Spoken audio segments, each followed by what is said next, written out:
So these dendritic cells, they acquire antigen by phagocytosis. The antigen is processed and the mature dendritic cell present it to T cells. Then the next is the organs of the immune system. The lymphatic organs are those organs in which the B and T lymphocytes maturation, differentiation and the growth or proliferation takes place. They are generally divided into two categories, that is the primary and the secondary lymphoid organs. First we will discuss about the primary lymphoid organs. The primary lymphoid organs are also called as the central lymphoid organs. The primary lymphoid organs are those in which the maturation of T and B lymphocytes into antigen recognizing lymphocytes occurs. Thymus and bone marrow are the examples of primary lymphoid organs. Then first we will study about the thymus. Thymus is the site where the T lymphocytes, they will get mature. It is a flat bilobed organ situated above the organ. Each lobe is surrounded by a capsule which is divided into lobules.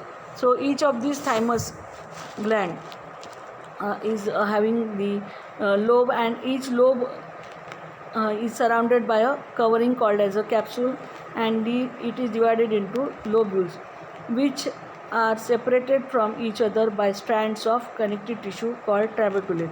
So by means of the trabeculae, each of the lobules are separated from each other. Each lobule organized into two compartments. Each of the lobule, it shows two compartments or covering. The outer compartment is called as the cortex and the inner compartment as the medulla. The progenitor cells from the bone marrow, that is, we can say the primary or the progenitor cells which are from the bone marrow, they will get migrated into the thymus, where they will get differentiated into the T lymphocytes or the T cells. T lymphocytes. T lymphocytes mature in the cortex region.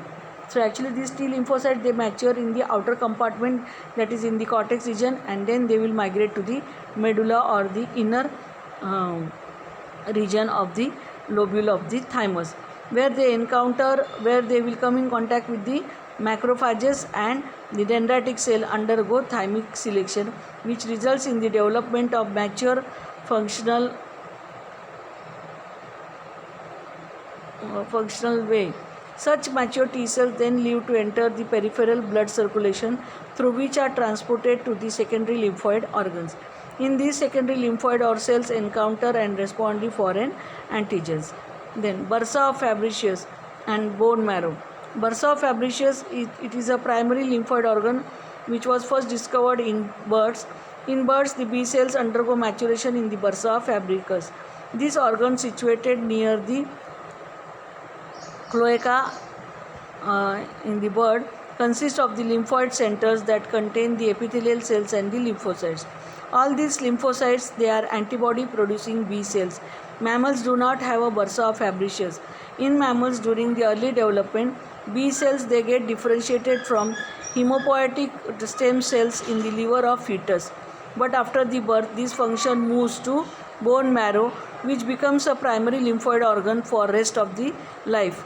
Each mature B lymphocytes, they bear antigen specific receptors, and the antibodies secreted by these B lymphocytes have identical structure, and specifically with these receptors, the mature B cells are transported by the circulating blood secondary lymphoid organs, where they encounter and respond to the foreign antigens. So this is the figure which is showing the human lymphatic organs. You can see the adenoid followed by the tonsil. Then in the thoracic cavity, you can observe the thymus gland. The lymphatic vessels are present, passing through the arms and the hands of the human being or the host. Then at certain places, these lymphatic vessels, they form some nodule like structure which are called as the lymph nodes. Then just below the thymus gland is located the spleen, just above the intestine.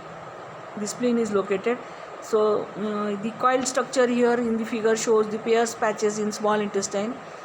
followed by a hook-like structure which is called as the appendix, and the bone marrow where the B cells are getting matured. Then the secondary lymphoid organs or tissues. Mature B and B lymphocytes migrate from the bone marrow and thymus respectively through the bloodstream to the secondary or peripheral lymphoid organs. These secondary lymphoid organs are those organs in which the antigen-driven proliferation. So these secondary lymphoid organs are such type of the organs in which the antigen-driven or the antigen-driven growth and differentiation takes place. Proliferation and differentiation take place. The major secondary lymphoid organs are the spleen, the lymph nodes, the mucosa associated lymphoid tissue or MALT, and the cutaneous associated lymphoid tissue or the CALT. The lymphoid organs perform two major functions. That is, they are highly efficient in trapping the foreign substances. Second is that they are the main sites of production of antibodies and the induction of antigen specific T lymphocytes. The secondary lymphoid organ like the spleen we will study now in detail. Now the spleen we have seen where it is located, just above the intestine. So the spleen is located in the upper left abdominal cavity just beneath the diaphragm and posterior to the stomach. It is similar to the lymph node in shape and structure but is much larger. The spleen is the largest secondary lymphatic organ in the body. Then this spleen is surrounded by a connective tissue capsule which extends inward to divide the organ into lobules. So these are spleen are also surrounded by the connective tissue, and they extend or they move inward to form divide the organ into the lobules or compartments, and these lobules are separated from each other by means of trabeculae. The spleen consists of two types of tissue called the white pulp and the red pulp. जैसे कि हमने thymus में देखा कि lobules दो part में divide होता है, आउटर कॉर्टेक्स और इनर मेडुला. तो वैसे यहाँ पे आप देखोगे कि ये स्प्लीन के भी लोब्यूल्स होते हैं और ट्रैबेकुले से वो कंपार्टमेंट एक लोब्यूल दूसरे लोब्यूल से सेपरेटेड होता है, और हर एक लोब्यूल में दो कंपार्टमेंट्स होते हैं, एक है वाइट पल्प का और दूसरा है रेड पल्प का. The white pulp is lymphatic consisting mainly of lymphocytes around the arteries. So they are showing the white pulp or white in color. The red pulp consists of the venous sinuses. The white pulp is the lymphatic consisting mainly of the lymphocytes around the arteries, so they are white in color. And the red pulp consists of the venous sinuses which is filled with the blood and cords of lymphatic cells, so they are red in color, such as the lymphocytes and macrophages.